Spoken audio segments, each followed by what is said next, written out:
네, 오늘은 선한 목자 예수님이라는 제목으로 함께 말씀을 나누겠습니다. 오늘 말씀을 들으시고 여러분이 양의 문이 되시고 선한 목자 되신 그 예수님을 따라가며 여러분의 인생이 더욱더 하나님 나라를 전파하고 그렇게 많은 이들에게 사랑을 전달할 수 있는 저와 여러분 되시기를 주님의 이름으로 축복합니다. 이제 아멘 시동 걸으셔야 됩니다. 자, 말씀드릴 준비하겠습니다. 제가 채플 과목을 진행하는 안산대학교에서 거의 대부분의 학생들이 다 아는 찬양이 있습니다. 당신은 사랑받기 위해 태어난 사람. 이거 아마 모르시는 분들이 거의 없지 않을까. 요즘은 어린이집 유치원에서도 찬양인데도 불구하고 어린이집 유치원에서 다 이거 부른다고 합니다. 물론 불교 유치원은 제가 안 가봤어요. 불교 유치원은 진짜 부르는지 안 부르는지 모르겠지만 어떤 종교 색채가 없는 종교 법인을 세우지 않은 어린이집 유치원들은 이 당신은 사랑받기 위해 태어난 사람을 굉장히 많이 부른다고 합니다. 아마도 기독교 방송 이외에도 대부분의 공중파 방송에서도 이 찬양이 많이 흘러나오기 때문이라고 알 수 있습니다. 근데 또한 우리 모두는 다 누군가로부터 사랑을 받고 싶은 존재이기 때문에 아니 사랑받는데 누가 거절하겠어요. 그래서 아마도 이 찬양이 참 좋은 가사를 가지고 있어서 모든 이들에게 울려 퍼지고 있는 그런 찬양이 아닐까 생각을 합니다. 오늘 본문의 말씀을 통해서 내가 누구로부터 이미 사랑을 받았는지 그리 기억과 경험을 떠올리며 이 사랑의 풍성함을 함께 우리가 되새겨 볼 수 있기를 소망합니다. 그런데 오늘 본문은 이렇게 사람이 줄 수 있는 풍성한 사랑보다 더욱 큰 사랑을 우리에게 말씀하고 있습니다. 바로 그 사랑의 근원이 어디서부터 왔냐라는 거예요. 이 사랑의 첫 시작이 과연 무엇이었냐라는 것입니다.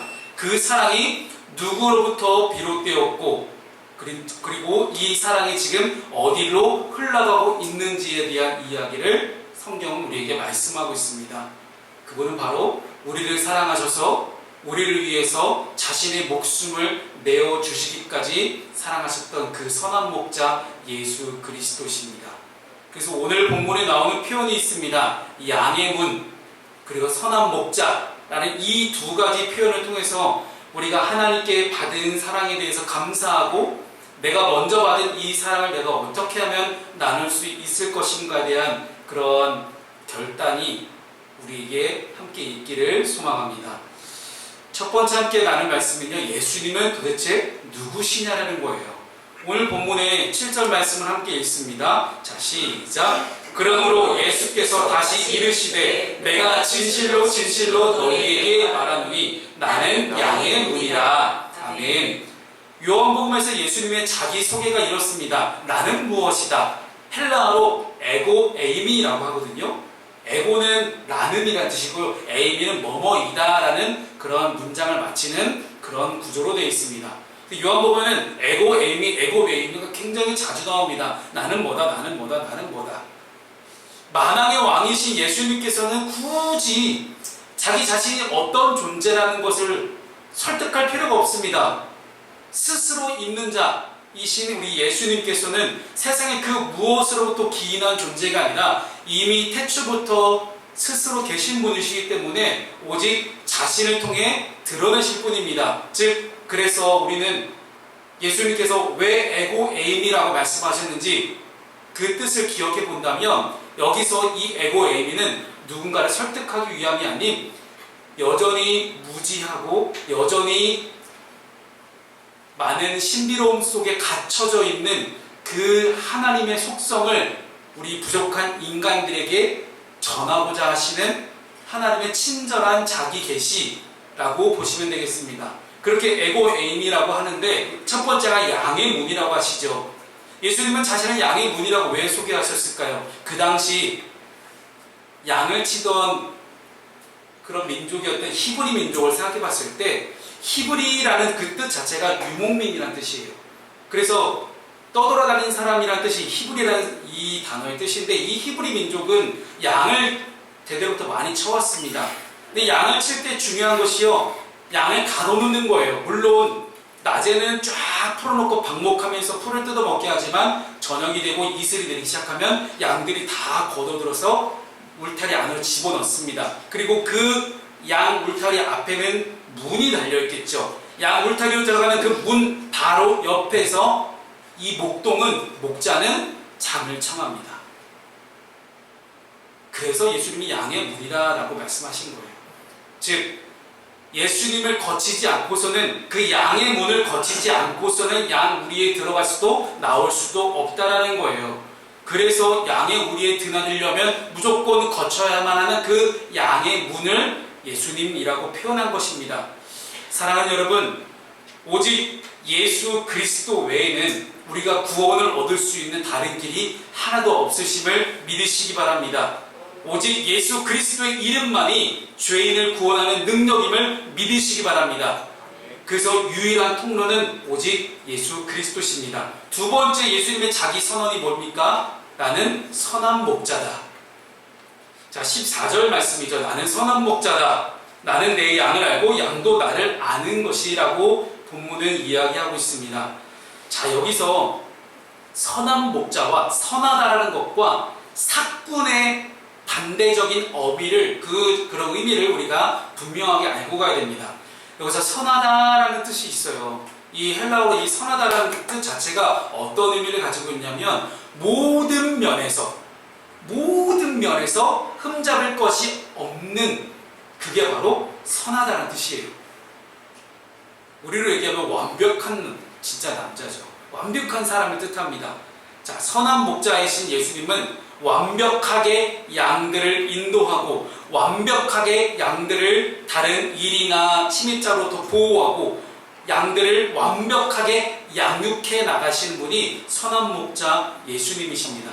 근데 가장 완벽한 건 뭐냐면 양들을 완벽하게 보호하기 위해서라면 자기의 목숨까지도 내놓을 수 있는 것이 선한 목자라는 거예요. 이러한 자기 희생은 11절 말씀에서 자기 목숨을 버리거니와 라는 표현을 통해서 알 수 있습니다. 즉 예수님이 십자가를 지시는 그런 선한 목자가 되신 것은 누구에 의해서 시켜서 한 것이 아니라 스스로 예수님의 능동적인 선택이었음을 우리는 알 수 있습니다. 그러나 이러한 예수님의 능동적인 헌신과 자기의 목숨을 버리기까지 완벽하게 자기 양들을 사랑하시는 그런 선한 목자라는 이 개념은 당시에 수많은 유대의 종교, 정치 지도자들과 극명한 대비를 보이고 있습니다. 예수님은 그래서 삭군이라는 단어를 사용해서 그들이 비판하시는 거거든요.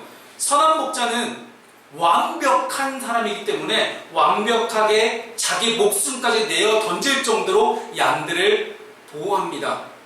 그러나 삭군은 어떤 존재이냐면 그 양을 이용해서 자기 배를 채우던 사람, 그들이 바로 삭군 목자입니다. 게다가 참 진리 대신 예수님을 믿지 않고 잘못된 종교의 길로 유대 지도자들이 유대인들을 이끌었기 때문에 사람들을 미혹되게 만들었습니다. 그래서 예수님은 당시 유대 종교 지도자를 향하여 삭군이라고 비판하시며 스스로를 선한 목자다라고 대비되는 그런 개념으로 설명하셨던 것입니다. 사랑하는 여러분, 우리는 예수님의 생명으로 죽을 수밖에 없던 우리가 새로운 생명을 얻게 되었습니다. 이것은 오직 우리와 같은 양들을 위해서 자기의 전부를 내어주신 예수 그리스도의 사랑 덕분이었습니다. 그렇기 때문에 우리 안에 진짜 사랑이 무엇인지 당장 달콤하게 뭔가를 건네주고 자기의 배를 채우려는 그런 삭군 목자를 따라가지 않고 나를 위해 목숨까지도 던질 수 있는 그런 진짜 선한 목자를 우리가 분별하고 그 선한 목자 대신 예수님만을 따라갈 수 있는 우리 모든 푸른숲교회 성도들이 다 되시기를 주님의 이름으로 축복합니다. 자, 그렇다면 예수님이 허락하신 이 구원이 어떤 특징이 있는지를 함께 살펴보기를 소망합니다. 오늘 본문 말씀에서 우리는 구원에 관련한 중요한 세 가지 교리를 발견하게 됩니다. 자, 9절 말씀을 한 구절 가지고 이 한 구절 안에 구원의 세 가지 특징이 다 담겨져 있습니다. 9절 말씀 함께 읽습니다. 자, 시작! 내가 문이니 누구든지 나로 말미암아 들어가면 구원을 받고 또는 들어가며 나오며 꼴을 얻으리라. 아멘. 자, 첫 번째는 무엇입니까? 구원의 보편성입니다. 자, 구원의 보편성을 제가 이야기하고 싶은 건 앞부분이에요. 9절 상반절이 뭐라고 기록합니까? 내가 문이니 누구든지. 구원은 소수에게만 허락된 그런 숨겨진 비밀이 아닙니다.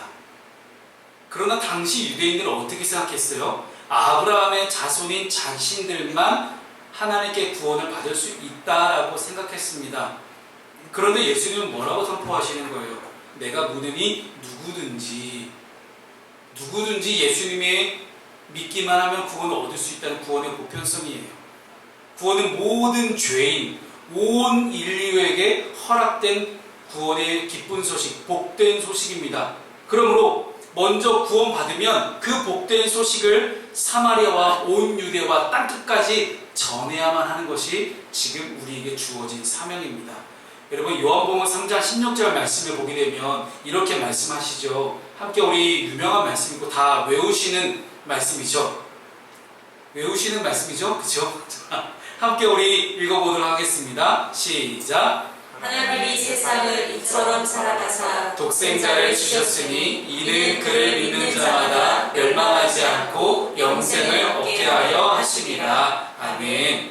하나님은 세상을 사랑하셨습니다. 어떻게요? 이처럼 사랑하셨어요. 제가 가장 좋아하는 말씀이 이 요한복음 3장 16절이에요. 왜냐하면 제가 젊었을 때 우리 청년들처럼 젊은 시기에 선교단체에서 훈련을 받을 때가 있었습니다. 그래서 여름 수련회를 갔는데 여름 수련회 때 비가 왔어요. 근데 요즘은 밖에서 집회하는 그런 선교단체가 별로 없거든요. 거의 대부분 이렇게 실내에서 에어컨 빵빵하게 틀어놓고 시원하게 집회합니다. 근데 저희 때까지만 해도 실내에는 무슨 다 저희 밖에서 했어요. 그래서 그 소나무 되게 많은 솔밭에서 그냥 야외에서 집회를 하다가 비가 오면 비 오는 대로 맞는 거예요. 그리고 옆에 있는 소나무 붙잡고 뿌리 뽑을 때까지 붙잡고 기도하는 거예요. 쭉 외쳐가면서. 그래서 오늘 이 소나무 못 뽑으면 내가 오늘 저녁 집회 안 끝난다. 앞에서 끝내도 나는 안 끝낸다는 마음으로 소나무 붙잡고 기도하던 게 저희 시절이었습니다. 산기도도 많이 했고요. 그런데 그렇게 열심히 저녁 집회가 이어져 가는 가운데 갑자기 비가 오는 거예요. 여름, 그때 장마철이었거든요. 대학생들이 기말고사 끝나고 나면 바로 장마기간 시작이 돼요. 근데 그때 항상 우리는 수련을 갑니다. 그러니 제 기억에 저희 선교단체 여름 수련회 때 비가 안 온 적이 거의 없는 것 같아요. 근데 그렇게 비 맞으면서 기도를 하잖아요. 물론 기도를 하니까 막 이 열은 뜨거운데 몸은 엄청나게 뜨거운데 비를 맞으니까 겉에 살은 차가운 거예요. 약간 쌀쌀해진 그 여름 날씨에 열심히 기도를 하는데 하나님이 저에게 주신 말씀이 바로 이 요한복음 3장 16절 말씀이었습니다. 하나님이 세상을 이처럼 사랑하셨다. 근데 이처럼 사랑하신 하나님의 그 뜨거운 사랑이 제가 기도하는 가운데 제 마음 가운데 깊숙이 전달이 된 거예요. 저도 놀랐어요. 왜냐하면 늘 어렸을 때부터 모태신앙으로 자라오면서 어렸을 때부터 늘 교회에서 듣고 자라던 그 말씀인데 하나님 맨날 이렇게 하잖아. 하나님이 세상을 이처럼 사랑하사 이렇게 율동도 하면서 옛날에 많이 불렀던 그 말씀인데 왜 이 말씀이 그날따라 그 저녁에 굳이 그렇게 저한테 의미 있게 다가올까요? 여러분, 그런 것들을 성경을 레마의 말씀이라고 이야기합니다. 나에게 주시는 말씀,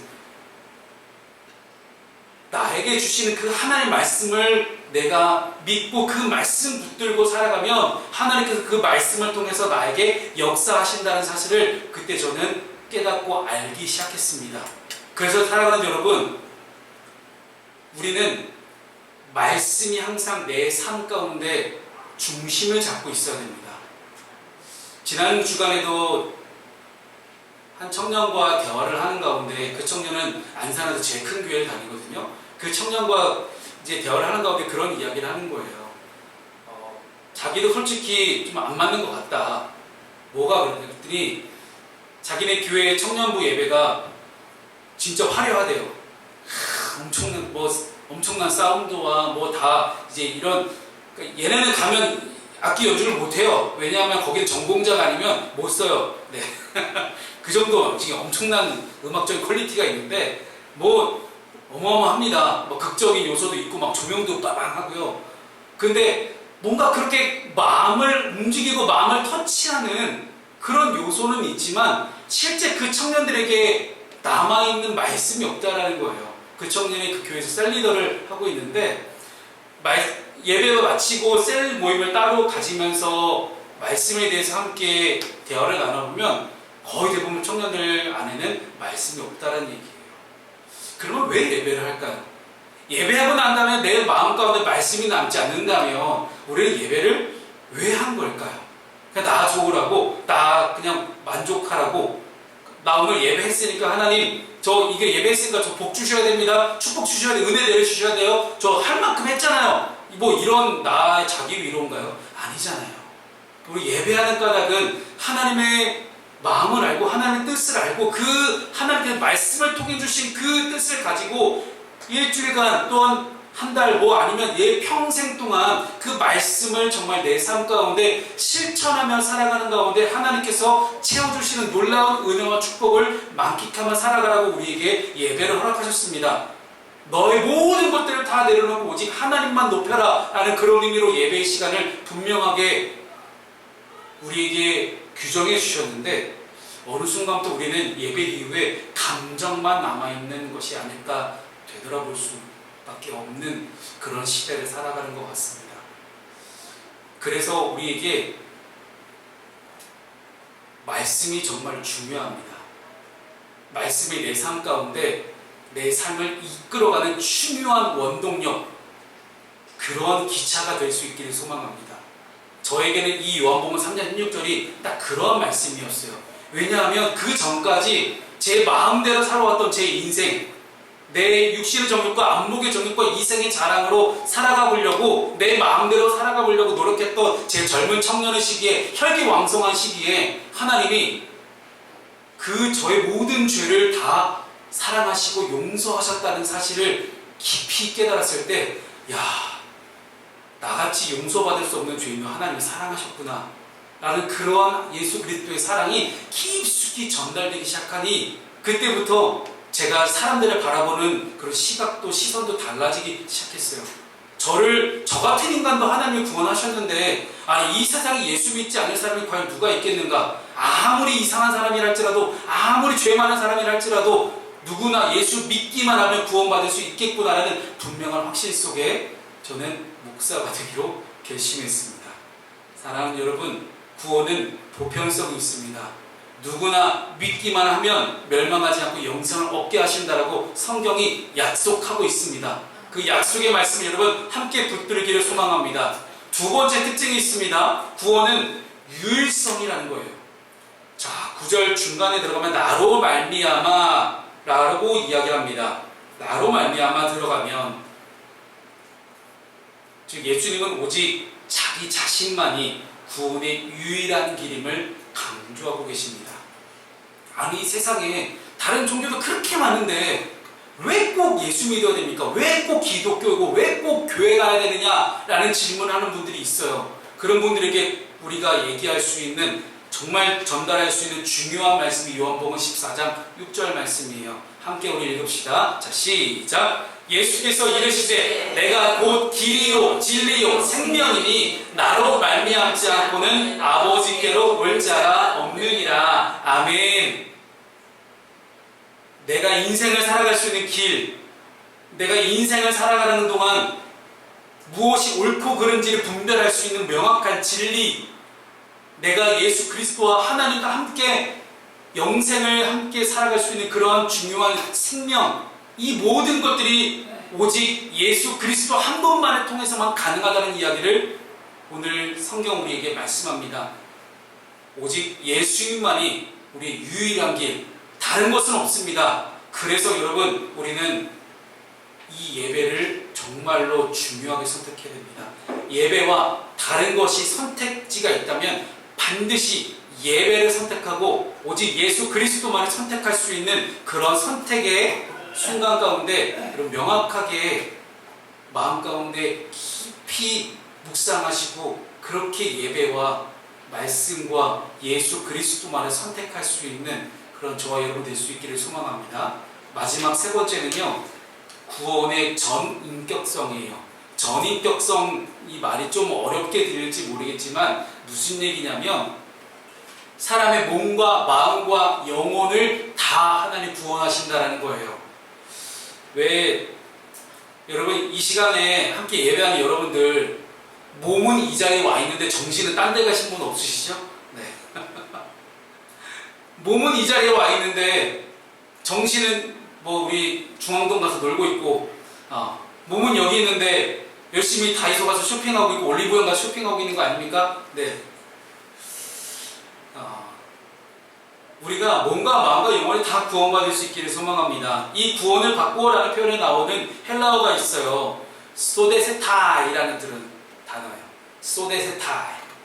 좀 특이한 발음이 갖고 있는 이제 발음적인 그런 헬라어인데, 이 표현이 안전하다, 견고하다, 혹은 건강하다 라는 그런 속뜻을 다 내포하고 있는 그런 단어입니다.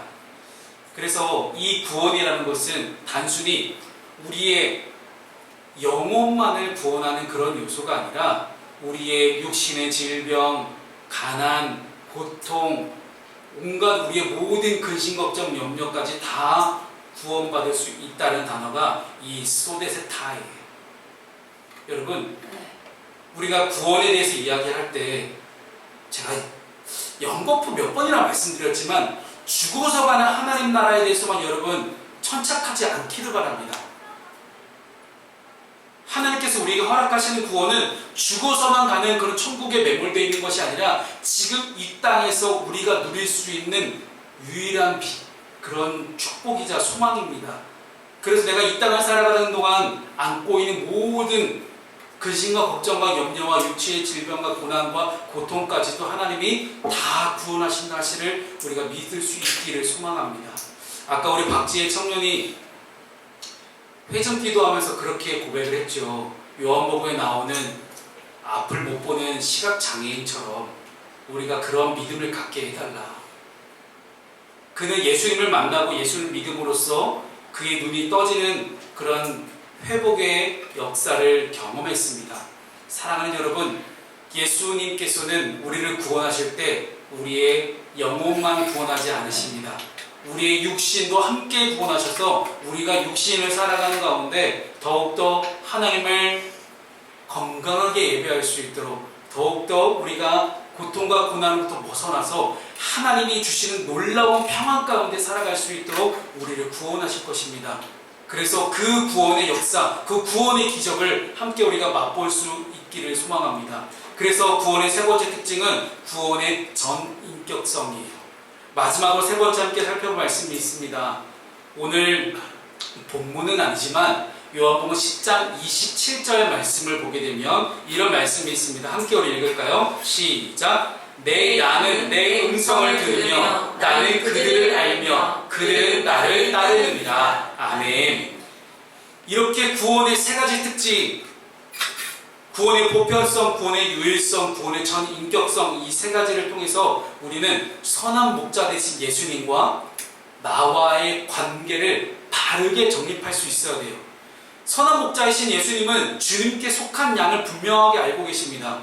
제가 길거리 지나가는 다른 교회 교인들을 어찌 알겠어요. 그런데 길거리 지나가다 갑자기 마주친 준혁이를 제가 모를 수가 있겠습니까?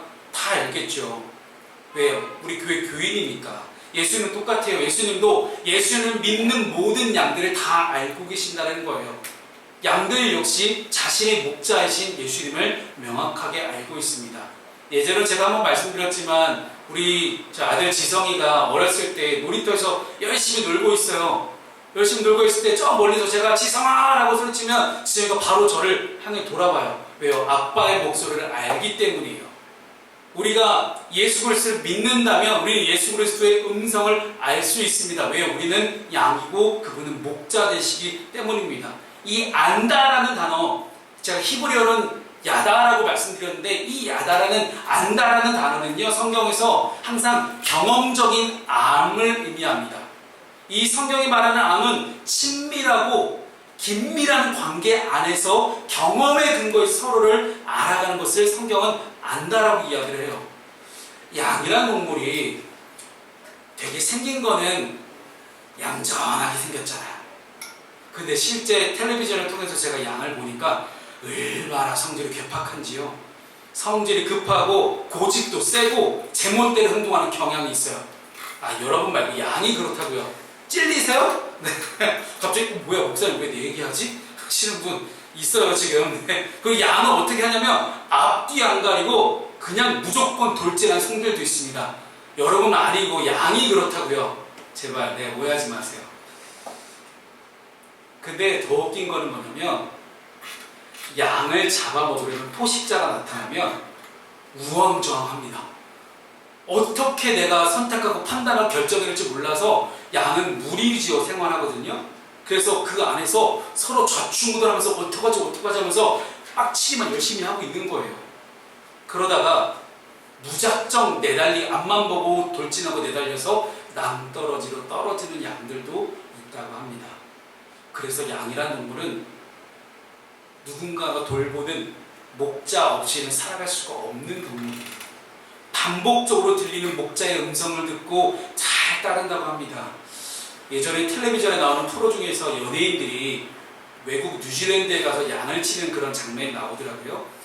현지 뉴질랜드 여자 목동이 이제 양들을 부르는 그런 목소리를 음성을 냅니다. 그런데 똑같은 단어를 연예인들이 배웠어요. 아까 얘기한 소대새 타이다 그렇게 예를 들고 있습니다. 이 뉴질랜드 목동은 소대새 타 했을 때 바로 양들이 막 움직이는 거예요. 일사불란하게. 근데 연예인들이 아무리 똑같은 단어를 외쳐도 그 양들이 움직이지 않아요. 양들은 목자의 음성을 아는 것이 확실해 보입니다. 우리 인간도 당연히 반복된 관계 안에서 서로를 알아갑니다.